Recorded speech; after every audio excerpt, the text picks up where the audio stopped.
Concocting terrorism-related incidents to justify unpopular political policies is a well-known tactic of Western governments. And this week, Canadians appear to have fallen victim, yet again, to that tactic.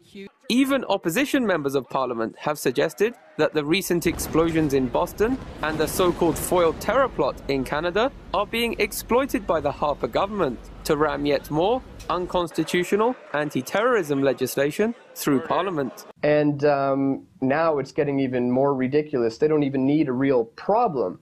They just need the perception of a problem.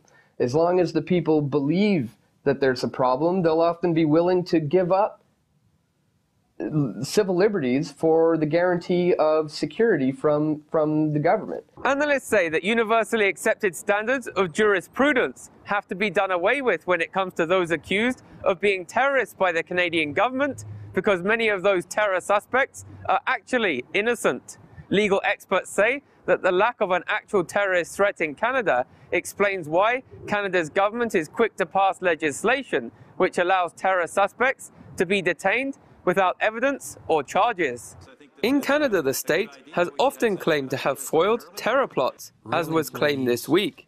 However, time and time again, those accused of terrorism turn out to have been set up by intelligence agents and other beneficiaries of a fear-based society. We had the now famous case of the Toronto 18. And this is a young group of guys who were accused of being a terrorist organization. Now, they were set up by a CSIS informant, an undercover, who coerced these guys. And a lot of them ended up getting off. And but what happened was, at the time that this was going on, the front page of every single newspaper and everywhere said, "Terrorism is here, terrorism has arrived." Later, it came out that this wasn't necessarily true, but the problem is the damage was already done. A lot of it is political theater. A lot of it is about, as I said, expanding fear.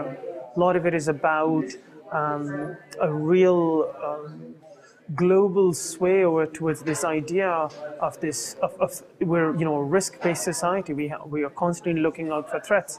The two men arrested this week in Canada's so-called foiled terrorism plot have professed their innocence. Yet, analysts fear that by the time a verdict is rendered on their cases, the Harper government will have capitalized on their arrests, and yet more hard-won rights of Canadians will have been suspended. Joshua Blakeney, Press TV, Calgary.